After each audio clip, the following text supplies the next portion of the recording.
Hey guys, this is Charlotte, and you're watching Going In Raw. What's up, it's your girl Sasha Banks, legit boss, and you're watching Going In Raw. You like that? What's up? This is the most must-see WWE superstar of all time and his lovely, gorgeous wife. Marie. And you are going in SmackDown Live. This is the glorious one, Bobby Roode, and you're watching Going In Raw. Hey, friendo, Steve here. Welcome back to Going In Raw. I'm by myself in this weird freaking film noir-esque setup that I got going on here.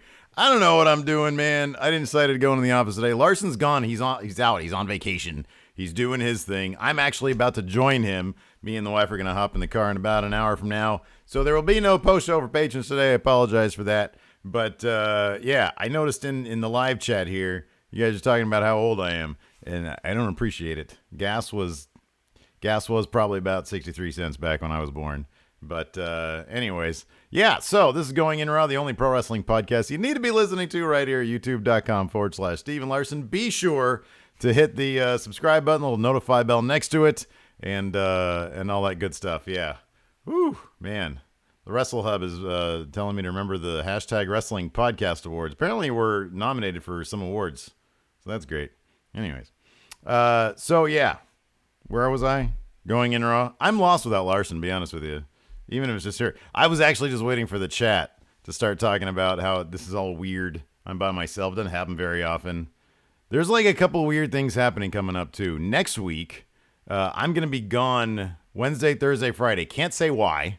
I'm going to be doing some stuff for the channel. Not going to say what it is. Some of you smarter friendos out there might be able to know what it is. Or might be able to figure it out, rather.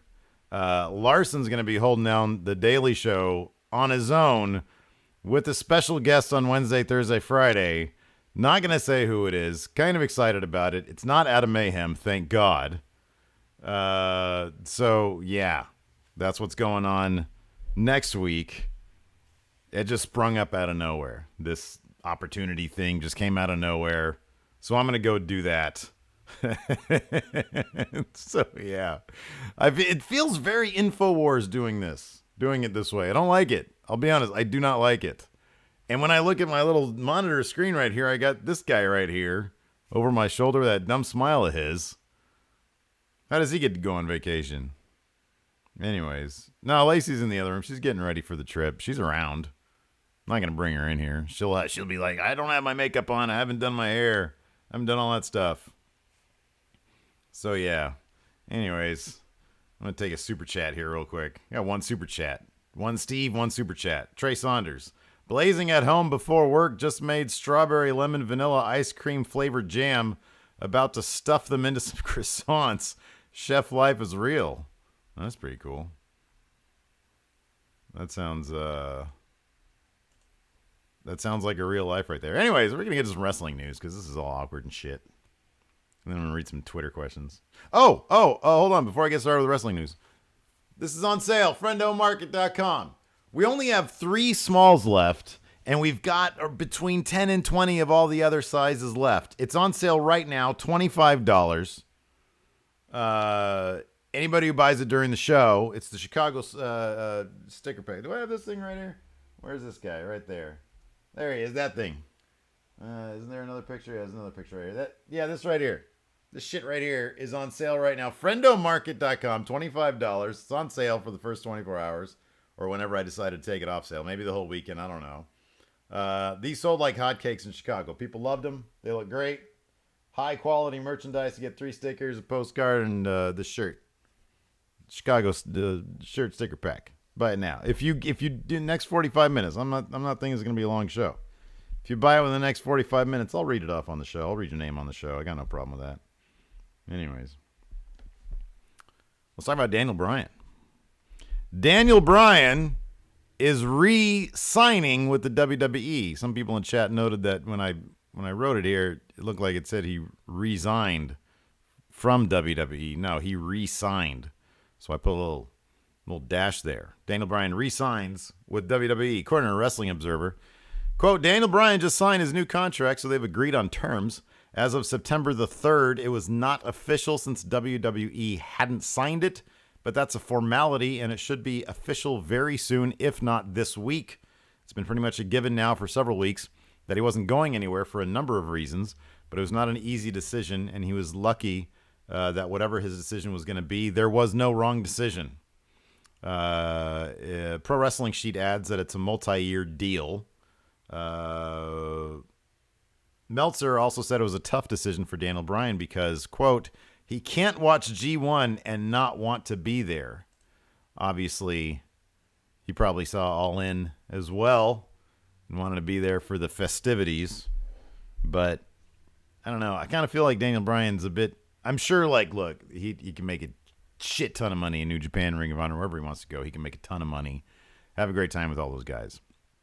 Talk about it later on in the show, but it's not an impossibility that he might be wrestling with all those guys coming up very shortly, maybe in the new year. We'll get to that in a second. Oh, here we go. Look at that. First one. Woo! Made it all worth it. Rashad Thompson just bought Slayus Pack. Very good. Very good. I'm going to double check something here. Yeah, it's on sale, right? Didn't I put it on sale? Let's find out. Let's see here. It says on sale. What did I put on sale for? I put it for 25? It's 25. Okay, that must be the shipping included. So you gotta pay for shipping too, people. Anyways. Yeah. So Daniel Bryan re-signing, that's cool. I mean, it basically means that him and Miz...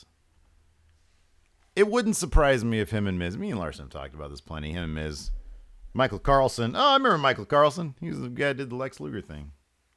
Michael Carlson still here? I don't know. Anyways, he's the new owner of Chicago's shirt. That's great. So there was talk when Daniel Bryan was sort of hadn't signed yet that Miz would go over at SummerSlam, then Miz would get that victory back at WrestleMania. Speculating here, they're probably going to do it for the WWE title.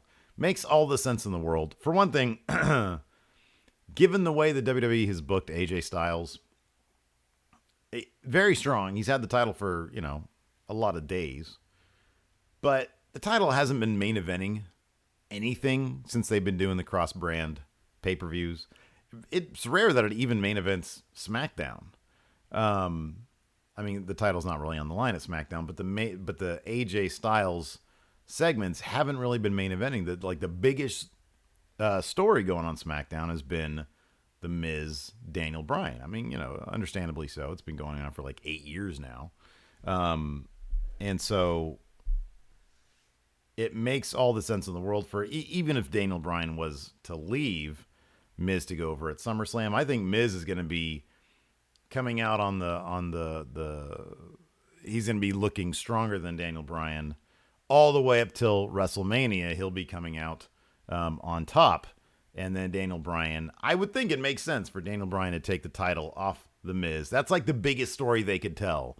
And this is a very big story. They've been treating it as the top story on SmackDown. So it makes all the sense in the world for Daniel Bryan to re-sign. And yeah, good stuff. Anyways, gonna read some more super chats here. It just is not the same. I know it's not the same when he's not here. And he's right there, just staring at me. But he's gone. He's gone.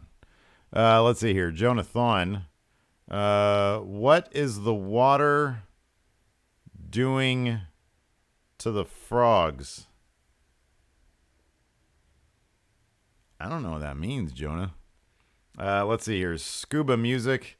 Happy belated birthday, Steve. Hope it was real. Yeah, it was good. Birthday was good. Went and had Mexican food with the wife and my child. So that was cool. Got some cool gifts. We're doing like a whole giant family thing on Sunday. So yeah, that's going to be fun. Steve Kaharski. Who wins, the Kingdom or the Forgotten Sons?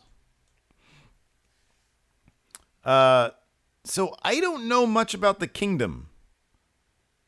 Isn't Matt Taven in the Kingdom? Two other guys? The guy who busted up his ankle really bad. What was that guy's name? But I don't know if the Forgotten Sons are winning anything anytime soon. So I don't know. Check out the NXT recap, though. We talk about the Forgotten Sons. Tom Fox. Happy belated birthday, Steve. The title of this episode made me think D-Bry quit, resigned, as opposed to re-signed. If you look up Daniel Bryan, hold on a second. Daniel Bryan. Okay, well, that's had it right. You can actually do it either way, I think. Resigns. Let's see here. I'm going to take a look here. Yeah, okay. Wrestle Talk has no hyphen. Let's see here. Nobody else is. Oh, hopefully he'll resign. Give Me Sport doesn't have a hyphen. I don't think technically, Bleacher doesn't have a hyphen. I don't think technically it's supposed to have a hyphen in the re and the signs. I think you guys are wrong. Everybody else is putting, hold on, let's see how many stories are putting it out with the hyphen there. Let's see here. Oh, okay. A bunch of people are. So a bunch of people are, a bunch of people aren't. I don't think there's a standard rule of thumb here. But you're probably right. It sounds better with the friggin' hyphen there. So whatever. Anyways. Let's see here. W.S. Fletcher. Average gas prices when I was born was 88 cents. Up to $1.25. Damn Reaganomics. Jonathan. It was in reference to your InfoWars setup. Yeah, it was like he was talking about the frogs and their sexual proclivities, right? Telling you, man. This is how I'm probably going to keep it this way, though. This is technically my oldest stepkid's room, but she's never here. She's like 19 now, and she's literally just basically moved in her boyfriend's house. He's a great guy. They're great people. So I'm fine with that. I'm just saying, like, she's never here. I'm going to start putting all of her clothes out in the garage so I can have my InfoWars set up here, man. I'm going to start live streaming video games and talking about conspiracy theories. Anyway, speaking of conspiracy theories, HBK might be coming out of retirement. Here's a conspiracy theory floated by the Wrestling Observer.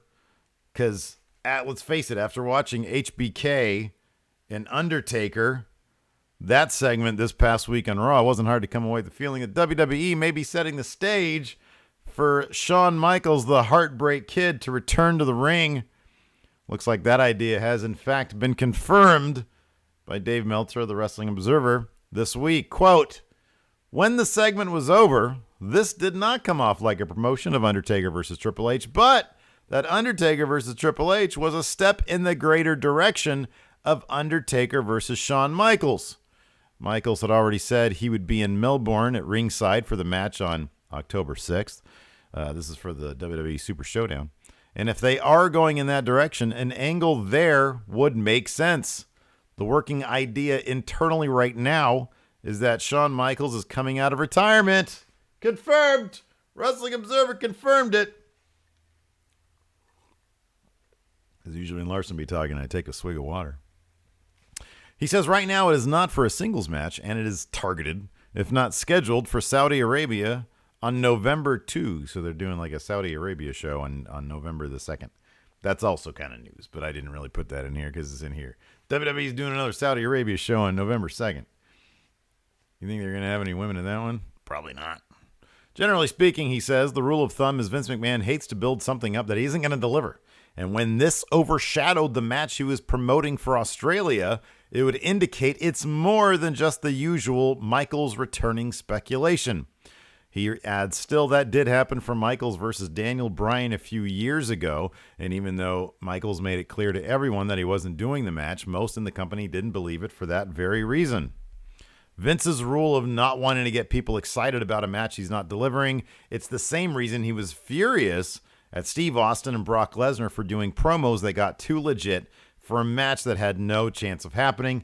If you guys remember on Stone Cold's podcast when Brock Lesnar was a guest, no, when Paul Heyman was a guest. I don't remember if Brock did it. I don't remember that, but I remember Stone Cold, I think, was talking Texas Deathmatch to Paul Heyman. He concludes, still, Michaels versus Bryan never happened. Excuse me.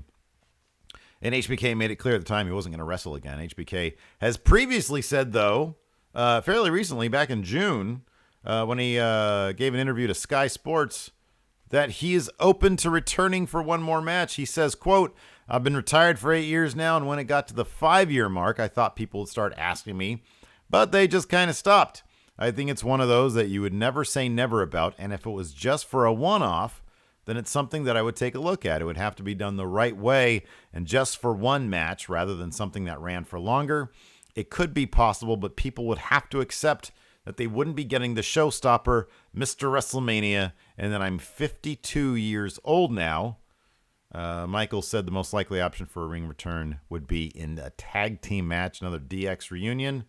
But he also said, this is the big one, there are several current superstars he would love to have locked up with, such as AJ Styles, Daniel Bryan, or Johnny Gargano. Quote, if it was the Shawn Michaels of 10 years ago, I would love to have gotten in the ring with so many of the guys that are competing today. AJ Styles, Daniel Bryan would be good. Then there's guys in NXT. Someone like a Johnny Gargano would be fantastic. But for a one-off match right now, it'd need to be a tag team match where Triple H and I can just do a few crotch chops and then have some fun. So, yeah. Anyways. So Brock did do... Okay, Deontay DDJ here in chat says Brock did do it on the network. Okay, that's good. All right. Anyways. So, I don't know. I'm not huge on the idea of it. No, I'm not huge on the two most likely scenarios here. I'm not huge on Michaels versus Undertaker. Undertaker can barely move these days. I would imagine HBK saying, people would have to realize I'm 52. I'm not the showstopper. I'm not Mr. WrestleMania. He hasn't wrestled in forever. He's still in phenomenal shape.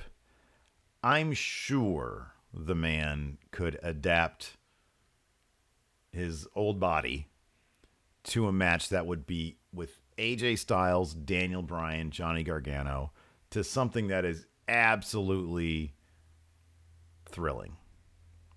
Burn the place down, explode the roof, every cliche you can think of. I'm sure that at even his advanced age, the shape he's in, the fact that his body has had plenty of time, 8 years, to basically put itself back together. I would imagine Shawn Michaels would have no problem. We've seen Daniel Bryan be able to put on thrilling matches with largely mat-based, a largely mat-based philosophy. Zack Sabre Jr. is the king of that. Daniel Bryan is very, very good at that. Daniel Bryan is coming into his situation since his return, knowing that, one wrong knock on the head and he could be out again. And so he's adapted his style to suit the new realities of his wrestling life. HBK, I think, would be similar to that. Undertaker, we've seen his matches. As of late, the guy can't move that great. So I'm not sure how much I want to see Undertaker versus Shawn Michaels. There are so many dream matchups that we haven't seen yet. AJ Styles, Gargano, Daniel Bryan, Almas, Nakamura, Seth Rollins, Finn Balor. God, there's a million of them. And I know he's not interested in that. It sounds like he's not interested in that. But if we could get a couple matches out of him, why waste him on The Undertaker? I know that's like a money match. I know it's a big money match. I understand that. Undertaker's a special event, right? But for the wrestling fan, I think a lot of us, what we'd want to see is something that we never thought we'd see. That's my 2 cents. There you go. Look, Deontay also says HBK versus Adam Cole, baby. There you go.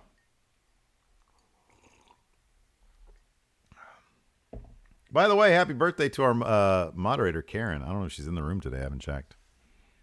It looks like it's just Alex C. holding the fort down today. Good job, Alex C. Happy birthday to you, too. I don't even know when your birthday is, but happy birthday to you, too. So, yeah, give a birthday shout-out to Karen there.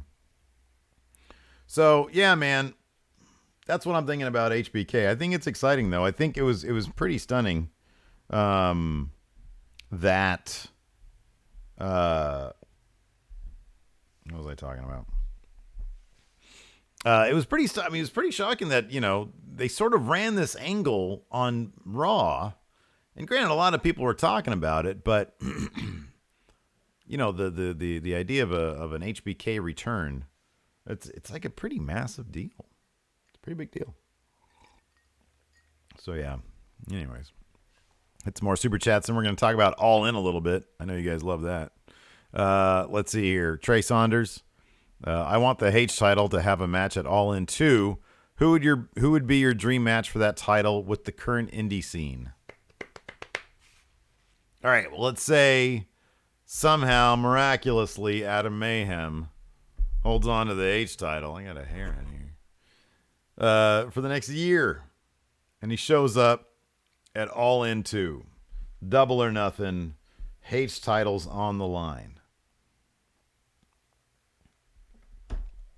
Thinking of some names out here. Jordan Grace came out of All In with a lot of buzz behind her. She was the lone female competitor in the Over the Budget Battle Royal. I think she's great.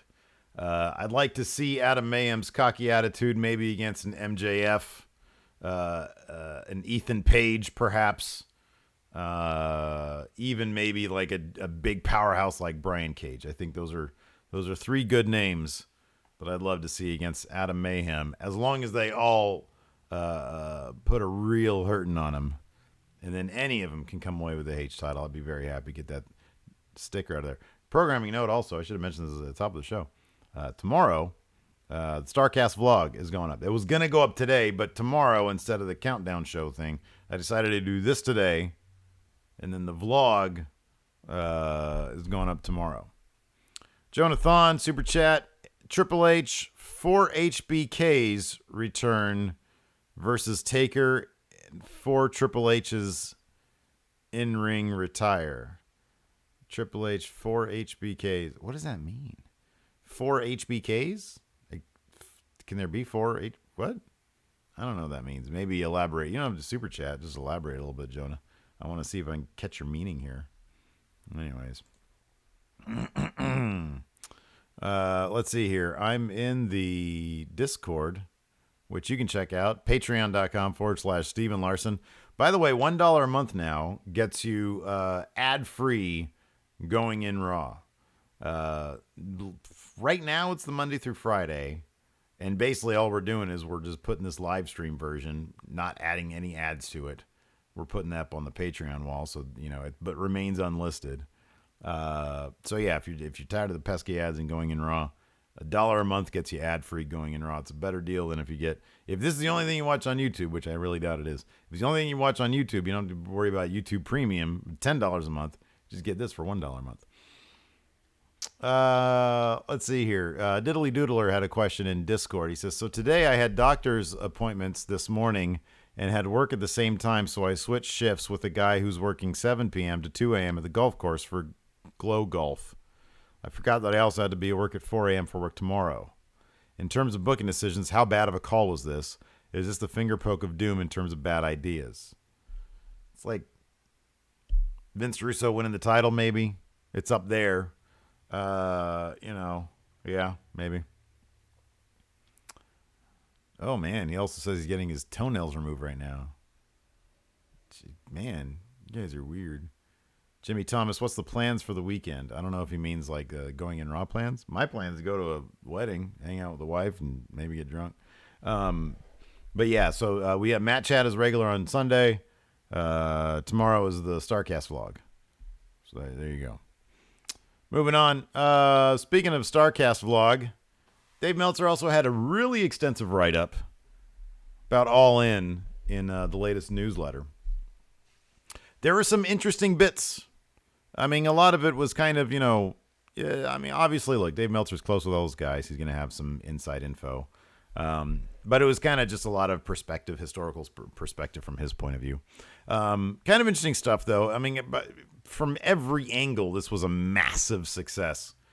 It says the live gate was $458,000. We don't have final merchandise numbers, but every item they had sold out.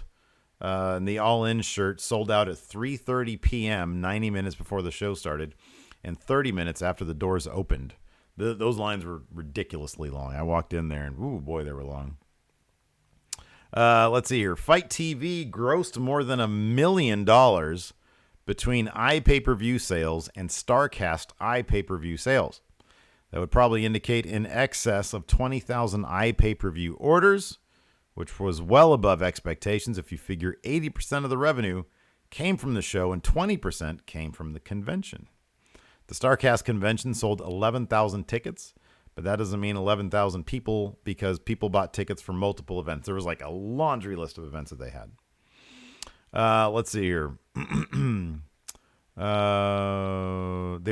were complaints that tickets weren't checked, and people who paid $190 were getting the same access as people who just wandered into the building and got in lines. I can kind of confirm to a small degree that was kind of the case. That was the one thing. So our experience at StarCast was absolutely fantastic. We can talk about this a little bit now. Everybody was super polite. Everybody in the whole, town, the entire weekend was super nice, even outside of the convention. The staff, they were all very, very helpful. I've participated. I've been a vendor at a lot of comic book conventions going back 10 years. Because back in the day, I used to self-publish comics. And every convention has snags. Every convention has issues. And from what I understand, the number of events, the massive lines for the meet and greets and whatnot, was a bit of an issue at StarCast. Lines crossing over into other lines, crossing into even other lines. That was the word that we got from just a variety of friendos. And I think we at least heard one person say, yeah, no, I just kind of wandered in this room and sat down. And I ended up being in one of the panel discussion things, the roast. I don't know, it wasn't a roast. I don't know what it was. But yeah, I mean, that's the thing. When you have 11,000 tickets sold and, however many people are actually attending, you're going to have issues. You're going to have problems. You're going to have... especially for a first-time convention. Could have been a lot worse. I've heard of some comic book conventions that are just, off the hook terrible. By and large, I was actually very surprised. Like even, in the vendor area where we were, there were tables set aside for talent to do their meet and greets and to do their signings and stuff. We had the best friends, Chuck T and Trent next to us at one point. Super funny guys. Scarlett Bordeaux was signing next to us, and then across from us, Animal from the Road Warriors was next to us. So we had a lot of, sort of a pretty clear viewpoint of like what was going on. And by and large, like I was actually kind of surprised. I thought one of the bigger issues was going to be sort of the convention having to wrangle all these different wrestlers. But everybody was super mellow. Like even the Scott Steiner signing, everybody was like, yeah, no, he's just a super mellow old guy, And then he would show up at like, to cut a promo at one of the roasts or something, and he's in Scott Steiner mode. But yeah, by and large, everybody was just there, and everybody seemed pretty kicked back. I mean, I know everybody had different experiences and stuff, but anecdotally from our standpoint, everybody seemed pretty chill, and everybody seemed really happy to be there.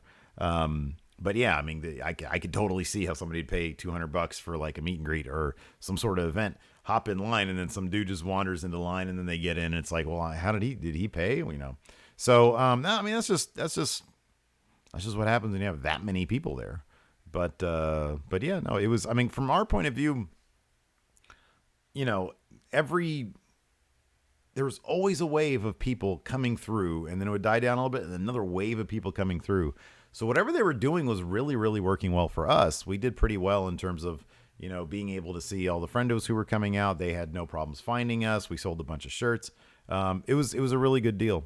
Continuing on, it says Pro Wrestling Tees did just under $500,000 worth of t-shirt business over the weekend through all channels, and most of the merchandise in the venue would be part of that total.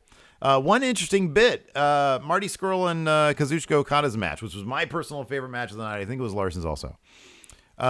There were some rumors that because the show had to wrap so quickly that that was the match that caused the problem. And it'll be kind of interesting to find out like sort of the actual truth on this. Marty Scurll swears that his match only went over by 1 minute. Swears up and down. And he said that Nick Jackson told him before he went out there, because they were already low on time, he said, don't cut anything. Whatever you do, don't cut anything from your match. according to Marty Scurll, he also said, even if we go dark just for the crowd to see the main event, don't cut anything from your match. That's what, it's coming from Marty Scurll. Who knows if it's true? I have no reason to doubt the guy. He says they only went 1 minute over. Everybody's saying 13. Dave Meltzer said 14. And he says that there's all sorts of anecdotal evidence to support the assertion that they went over by 14 minutes, including, if I remember correctly, I don't have it right in front of me, including people in attendance hearing officials at ringside yelling over and over again at Marty and Okada to bring it home, to wrap up the match. And they just kept on going and kept on going, which, of course, made the main event, even shorter than apparently it should have been.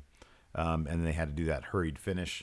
And they got it done by with 3 seconds to spare. So that was kind of interesting. Of course, that leads to the question, what now? All In was a massive success. It's funny because, to use the word anecdotally again from my standpoint, All In, our review for that, and some of it obviously probably has to do with James from Couch Up was on it. Thank you, James. But it performed pretty well for us. It's like around 30,000 views. It's pretty good for especially a non-WWE thing. Conversely, our WWE programming this week has been kind of on the low performing end. I mean, not a lot has happened. We're in the lead up to Hell in a Cell. HBK Undertaker, I think, sort of wheeling out some old guys isn't really gonna. I mean, people are interested, but people kind of like to know what's going on with the new stuff. SmackDown review underperformed, NXT review underperformed. I think some aspect of there might be an All In hangover for people who are really into wrestling. That's the only explanation I really have for it beyond just blaming YouTube or blaming us. But there was a very, very heavy interest in our thoughts on All In. People are still talking about it. My dad literally yesterday was texting me because he was listening to Busted Open. My dad's not a wrestling fan, but he likes to listen to who he thinks are our competitors. And he was like, hey, people are still talking about this All In thing. I'm like, I know, it's crazy. So it's a pretty big deal. Meltzer sort of speculated a little bit, talked about the core group, Cody, the Bucks, and Kenny, and Hangman Page. They all have contracts that end around the same time. Apparently Marty Scurll might be a little bit after that. But some of you might have heard this vow that Cody made and the Young Bucks that whatever we do next, we're all going to do together. Apparently Dave Meltzer claims that doesn't rule out a WWE invasion type angle, obviously being then signed by the WWE. Matt Jackson, in an interview with Fightful, said, contract season's here, right? I think it's been 20 years since there's been wrestlers who have the leverage that we currently have. We're aware of that. We know the position that we have. Next year will be the year we get paid no matter where we're wrestling. Now, obviously, Ring of Honor has Sinclair backing them. However, Sinclair hasn't ever really treated Ring of Honor like something that they should put a ton of money into, not WWE money into. That's why Ring of Honor is more a springboard into WWE and not the other way around. New Japan has money, obviously, but nobody has more money than WWE. So it's interesting that these guys could cash out or cash in big time, like way over anything they made from All In, anything they've made from New Japan or Ring of Honor. As a group, Matt Jackson is absolutely right. They have all the leverage in the world. If Marty Scurll, if his contract is in fact coming up, if they were to wait for him, they could easily say, none of our guys are going to be on 205 Live. None of our guys are going to go through NXT. All 5 of us are going straight. 1, 2, 3, 4, 5. Okay, if you include Marty Scurll, it's 5. Straight to the main roster. This might be I'm not going to say unprecedented because Hogan had a lot of creative control, obviously, in WCW. But for WWE and Vince anyways, this could be, in the modern age, an unprecedented contract for all these guys. If they all come in together as one group, they could dictate creative terms. They could dictate financial terms. It's all very possible. They can dictate probably most of all their schedule, and kind of, run their own kind of operation there. I think it's got to be pretty exciting for them to think of that. So apparently I would think it sounds from what we've seen here. I don't think any discussions have been made. I think they're probably, once their contracts are up or on the precipice of being up, they're going to say, okay, who's going to offer us the most money? Who's going to offer us the best situation? All In, I mean, say what you will about All In. Yeah, it was a massive success. Will they do a sequel? Maybe. But it was also, if you guys watched that 47-minute episode of Being the Elite, a massive task to put together. And if they go Double or Nothing, if they go to the Forum in LA, or if they go, to some place where they try to book 20,000 people, they obviously understand that's an even bigger task than what they just did. Do they want to then just become sort of promoters of this show every year, or do they want to sign a 3-year deal with the WWE, make even more massive stars out of each other, and basically be set for life financially? I would speculate, if they want to truly blow up the internet, if they truly want to change the world, if it was on their terms, which who knows, nobody's bigger than the WWE. If it's truly on their terms, then there's a good chance that we're going to be seeing them in the WWE come 2019. That wouldn't surprise me. And then you start opening up the floodgates to the dream matches there. That'd be pretty great. I would think that they would probably look at what they tried to do with Gallows and Anderson and say, we're not doing that, where you sort of half-assed the Bullet Club thing. We are our own thing. I would imagine they own the Elite. Obviously, they own Being the Elite, so they probably own the Elite. And it's funny because the writing's been on that wall for ages now. When I first watched, Wrestle Kingdom? Around that time, Kenny and the Young Bucks really started transitioning from Bullet Club. And granted, I know they're Bullet Club through and through. They had the giant Bullet Club logo up at All In. But they've always been more about being the Elite over the past 12 months or so.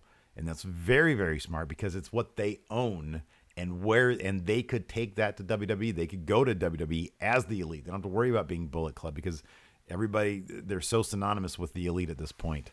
And it would truly blow everything up. It really would. So that'd be fascinating. So yeah, that's what I have to say about that. Let's see here. Steve Kuharski says Matt Taven, TK Orion. He's the one who had the busted. And then Vinny, the Horror King, Vinny Marseglia. You guys should check them out. Very well-rounded trio. That is one of my goals. One of my goals absolutely is to start watching Ring of Honor weekly TV. I was going to actually start getting on that next week. I might watch it. I'm not sure if I'll be able to do a review. What I'd like to do is bring it to the Saturday Countdown show. For now, I wanted to get my Impact reviews back going too, but then this travel opportunity came up for next week, so we'll probably have to wait another week. Joshua Martinez, I am an intern project fair, and I know none of these people. Probably should have gone to the intern events. Oh, I'm at an intern project fair, and I know none of these people. Probably should have gone to the intern events over the summer. Too busy watching YouTube. Don't blame that on us, Joshua. Don't blame that on us, man. You got to do your homework, buddy. Anyways, it's about that time to open it up to some questions, because I'm all out of news, man. Jimmy Thomas asked me to recast American Gladiator with wrestlers from anywhere, since it's just you, 3 men, and 3 women. Well, Braun would have to be a gladiator. Seth Rollins could be a gladiator, because he's like, sometimes the gladiators have to be strong. Sometimes American gladiators have to be like quick and agile. And he's like the CrossFit dude. And then 3 women, heel Becky Lynch, Asuka, and Nia Jax. Nia Jax can be the powerhouse. Armor Arcana said, you guys got any new intros? No, the thing about StarCast, number one, the wrestlers that were there while they were there were usually fairly busy. And I didn't quite know how to approach, hey, I'm from a podcast. You're charging like $40 or $25 for like a signature and a photo op. Do I ask to, do I give you money for an intro? But by and large, like between the waves of people coming through and us talking to people, and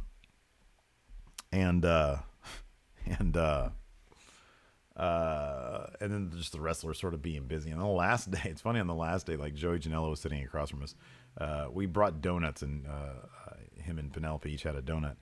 But they just seemed exhausted. Everybody just seemed exhausted on the last day. So, yeah. Jeffrey Nguyen says, I just tuned in. I must be really drunk. The set is different. There's only Steve here. You're not seeing things, man. You're not drunk. Larson's gone. He left. He's gone now. I mean, I know it looks like he's right here, but he's gone. He'll be back on Monday. Let's see here. Alan James, does WWE try to buy the Bullet Club brand? That's a good question. If the Elite show up, Bullet Club in New Japan will be decimated. Let's face it, they will be decimated. You will have Firing Squad still. You will have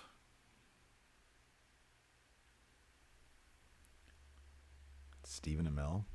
What the fuck else do I have? I mean, you still have the Tokyo Pimp. You'll still have Chase Owens. But they would have to rebuild. And here's the thing about New Japan. I have full faith that they would be able to at least make a strong attempt to rebuild without those guys. You look at OG Bullet Club. You got some Firing Squad guys who are still there, and Finn Balor, right? Finn left. They brought in AJ Styles. He left at arguably its peak. You could call now its peak, but at its peak at the time. They were able to reset. So, that being said, I would hope that once a decision has been made, if the Elite leave to go to WWE, they would then start the process, like when they would find out, they would then start the process of restocking Bullet Club and maybe helping New Japan continue on. I don't think New Japan would sell Bullet Club. I don't think WWE, I'll be honest, I don't think WWE would. They're very, it's still a company that wants to be TV PG. And the climate are in, regardless of where you stand on it, I have strong doubts that WWE would want a group called Bullet Club. I just do. I have doubts about that. So yeah, I don't know. Looks like a stream's kicking in and out. So yeah, anyways, I'll take a couple more questions and then I gotta get going. City Wrestling Radio says, I've always felt that indie wrestlers are totally willing to do a bumper because you're advertising them. I always get some when I'm at an APW show. Yeah, I kind of felt the same way. I'm also kind of shy. I know I'm sitting here in front of 515 people. That's different. It's just a camera. Yeah, I don't know. Next opportunity I get, maybe I'll do that. Hey, can you say hi to the show? The big names were completely unreachable, by the way. Like Kenny, the Bucks, Cody, they were I might have been able to get SCU, maybe. But everybody else was like completely ungettable. Anyways, let's go over to the Twitter and see if I got any questions there real quick before I got to sign off. Lacey's bugging me. She's like, we got 15 minutes and you probably haven't packed your bags yet, have you? No, I haven't packed my bags yet. I still have to call the hotel and tell them that we're going to be doing an early check-in. Hopefully our hotel's ready. Otherwise, we'll be going to Larson's hotel. Thomas Beller, what's one thing about wrestling you love that Larson hates? And vice versa. One thing I love about wrestling that I love and Larson hates. I can give you the other one. I hate, with the exception of Tanahashi, I hate the sling blade. And I think Larson's totally cool with it. He never bitches about the sling blade. Let's see here. Big Jim Hale, out of all the wrestlers set up next to your StarCast booth, who was your favorite? Chelsea Green. Chelsea Green, easily. She walked into the room and the entire place lit up. Her charisma, she was very, like, outgoing, personable. Like, everybody who came up to her, she treated like they were her best friend. She was absolutely fantastic, and she killed it in that fatal 4-way match. So, yeah, I can't say enough about Chelsea Green. And also, Trent and Chuck T, they're literally what you think they are. Like, they sat next to us. They're literally... Chuck T showed up like 2 hours late for his signing, and Trent was like, dude, what happened? And he was like, I don't know. He's like, what happened? Nobody told me what to do. It was pretty funny. Let's see here. A couple more. JP Zamet, favorite city to host All In 2 and why? Los Angeles. Because it's close to us. I'll steal that. That's actually a preview from same question we have on Matt Chat this Sunday. I actually make the case for Chicago again, but Larson makes a really good case for LA, and you know what? I think I might agree with him. Jesse James Helsius, any big plans for the weekend? Going to a wedding. Should be fun. Think I'll have a good time. And, yeah, I think that's it for the show. Thanks so much, everybody. Thanks for sticking with me. I'm just one man trying to do a job. And, yeah. So, anyways, that's it for the show. Hilton, can we get some music, please? See if that works. Thanks, Hilton. Thank you all so much for hanging out with me. I really appreciate it. We'll be back on Monday and Tuesday, and then I'll be gone on Wednesday. So next week will be very interesting. Be sure to tune in and check it out. Till next time, we'll talk to you guys later.